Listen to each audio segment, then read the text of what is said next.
Hello, I'm so glad to be joining you for this fantastic opportunity for you to come together as a learning organization, a learning community, and learning leaders to explore the future of learning within Capgemini. My name is Lisa K. Solomon. I'm so thrilled to be joining you to be talking about the rise of the full stack learning organization.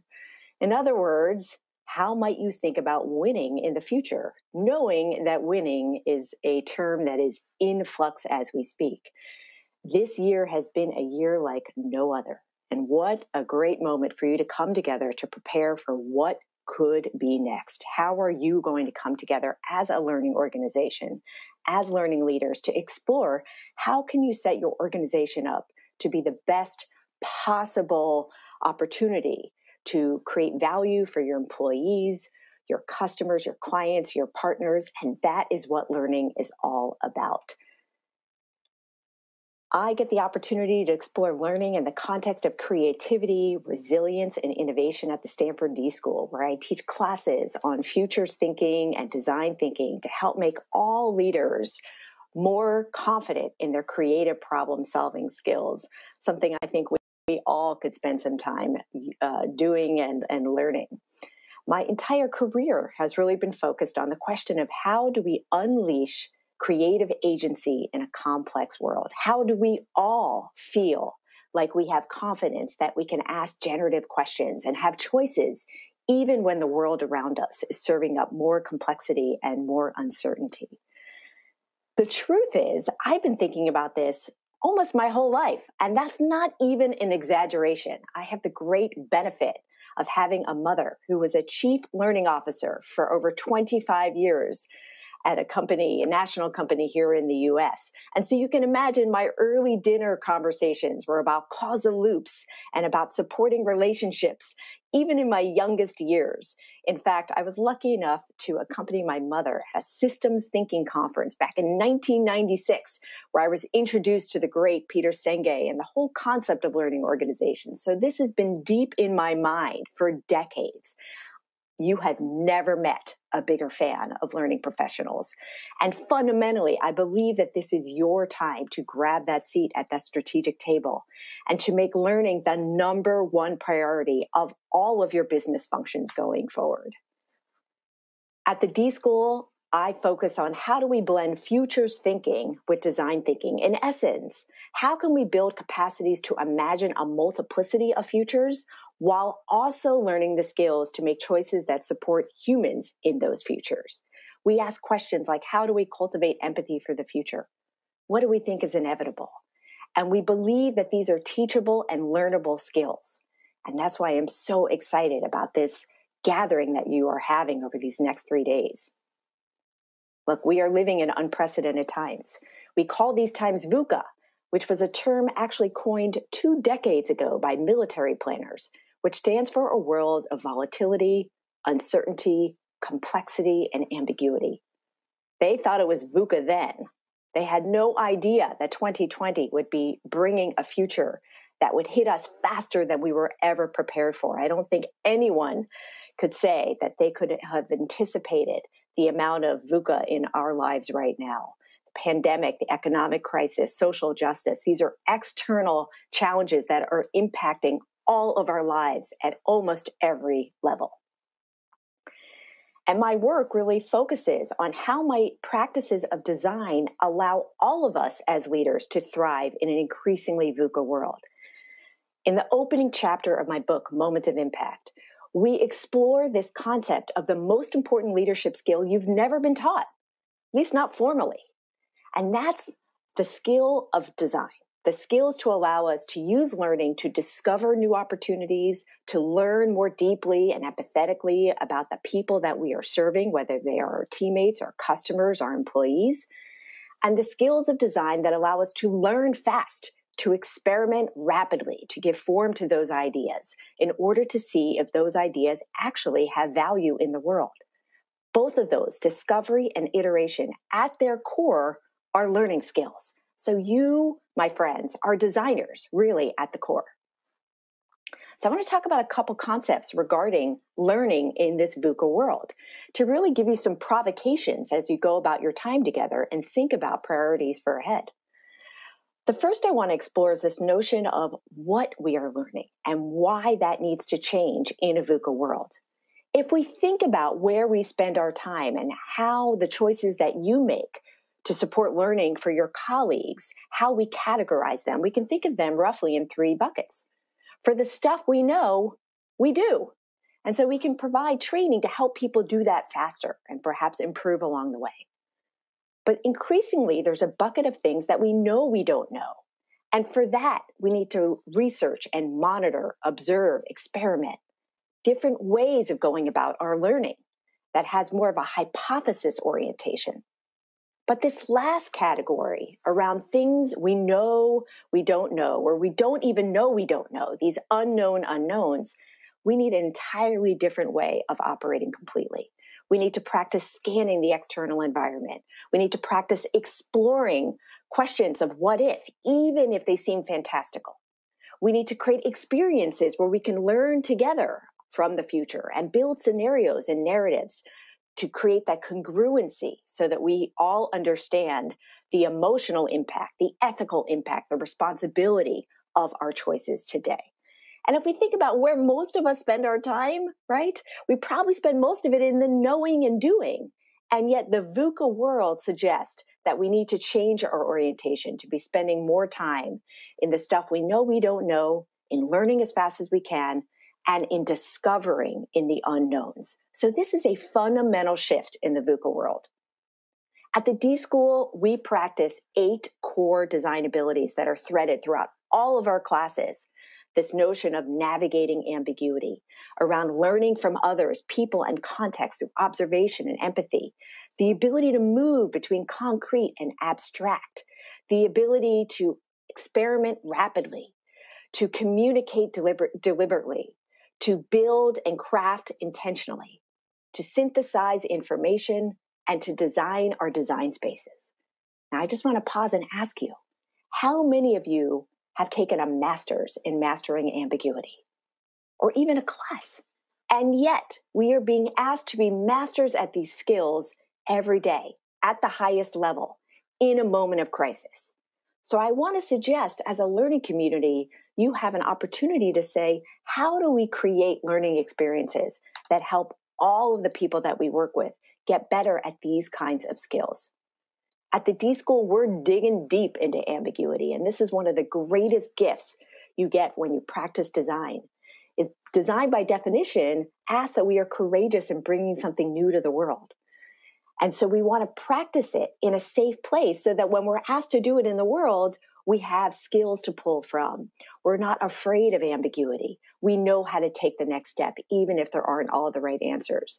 And in fact, we're so committed to this. We created a public library of ambiguity. We encourage you to check it out. And we have a new book coming out next year talking about this very, very topic. All right, so we've talked about learning in VUCA. I also want to acknowledge that learning is also VUCA in and of itself. This year has disrupted learning at its most fundamental level. And it's asking us to re-examine, what is learning? How do we learn? What are the best conditions of learning? And I want to suggest that learning really sits between a number of different paradoxes. That on the one hand, learning is fast. We have these mobile devices. We're like years from connecting our heads right into the internet so we can get immediate answers on things and questions that we want to understand better. And at the same time, learning is slow. Learning takes practice. It takes deliberate effort and intention, right? So we can look at the exploding landscape of learning over the last few years using technologies that allow us to learn in VR, LMS systems, different micro-credentials. Every year it is growing exponentially, right? That's helping that instantaneous learning. But the VUCA world requires that we build these skills over time. Skills like our mindset to be growth-oriented, skills like grit and resilience, skills like creative confidence, and skills that allow us to build different disciplines to thread them together. That's so beautifully described in the book Range. These are not one-day boot camps. These are lifelong practices, so we have to allow space for that. Another interesting paradox, learning is individual, right? We are all learning at our own paces, particularly now when we are in distributed work areas. And learning is deeply collaborative. We learn from our colleagues and from others. So on the one hand, every learner that you touch has their own mix of intelligences that they're coming into a learning stance with, that you need to shift and shape your learning program. And at the same time, we benefit from learning together. And this is just one picture of an experience that happened just this week at the D School, where all of the teaching teams from the fall came together over a mural to explore our learning from our different classes. And we use this metaphor of a record shop, if you remember what those are, where we all got to talk about our classes through these different lenses, and we could double click and enter the world of the other classes and really learn from each other's choices. This in and of itself was a design choice to allow us to come together in a distributed way as a learning community so we could all enhance our individual practices. The third paradox I want to talk about, learning is enhanced by AI. Increasingly, AI is playing a bigger and bigger role in our life. And learning must support intelligence augmentation. We don't just want to outsource our intelligence, we want to use that technology to amplify our humanity. So as AI continues to get stronger and more powerful by all of the data that it connects, we want to make sure we keep our eye on the strategic ball to say that AI must support unleashing a more robust, diverse, thriving organization. My good friends at Red Thread Research, for example, have been exploring how can technology actually enhance our diversity, equity, and inclusion efforts across all our business functions. How could it make us more aware and even more cognizant of the strategic choices we can make? The final paradox I want to talk about is this notion that learning is competitive. I don't know about you, but I was very much based on, did you get an A? Did you get the 100%? What's your grade? Whether it's competitive for myself or with my classmates. And increasingly, we're learning that learning is compassionate. It is emotion. In fact, it requires emotion. We have to be vulnerable in order to get into that growth zone. So if most of your learning is around performance reviews and measuring and bell curves, right? That's one way of seeing if we've made progress, certainly, how we benchmark. But at the same time, especially now, we need to be aware of our emotional state. We know that we have to be in a place of openness in order to actually push ourselves outside of our boundaries. Now, that's increasingly difficult given the realities of what we've all been living through. We have been besieged by this year. We are exhausted and overwhelmed. That's not going to go away just because it's a new calendar year. We have to take that into account in order to allow all of us to flourish and grow in new and interesting and important ways. So at the end of the day, as you go about these next few days where you are exploring learning together, I want to encourage you to really think about learning across all aspects of the organization. I call this learning as full stack.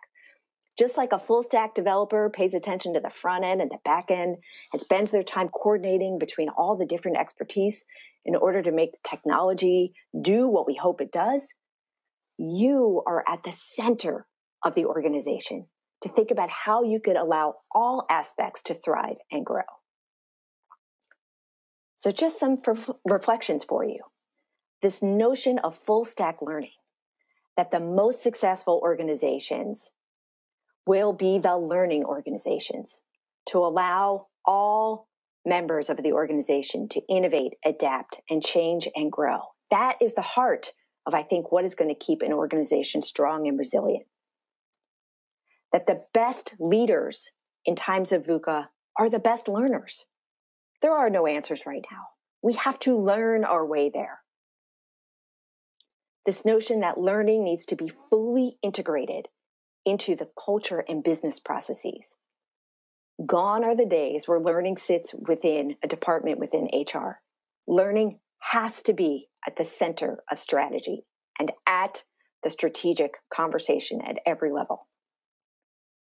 The technology needs to support learning for talent amplification, not to take away the humanity, but to open it up and to expand it. And at the end of the day, to remind ourselves that learning is not transactional, not the deep learning that we're after, that it's fundamentally human, that it's messy, and that we have to take into account and, in fact, use the fact that learning is emotional to our advantage. A final note as you think about this that I think is present on many of our minds, and this comes from Edgar Schein's work, the kind of grandfather of organizational development, one of the great contributors, who talks about learning through the context of the environment that we're in right now. That many of us are focused on what he calls survival anxiety, where we're using this fear of not surviving to fuel learning, which puts us in a scarcity mindset, versus the anxiety we sometimes feel when we want to learn something new, which keeps us from learning. I might argue that one of your most important jobs is to turn down the dial of learning something new. Because if you just increase the anxiety around survival, you're going to get into that fight or flight response.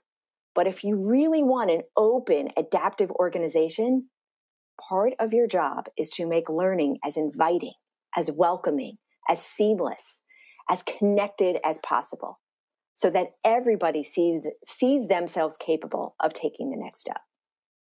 So I want to leave you with some final questions. And here they are. As leaders, how do you support learning as a response to VUCA? How does your organization support dynamic conditions for learning as a cultural strategic priority, something fully integrated? How do you grow, encourage, and support talent as strategic learners throughout their work? And what do you do to model continuous learning in this moment? What are the practices that you do for yourself, with each other, as a community? That is my offer to you. So with that, I want to thank you for your time. I want to encourage you to be open and generative and even a little vulnerable during your time together. Thank you so much.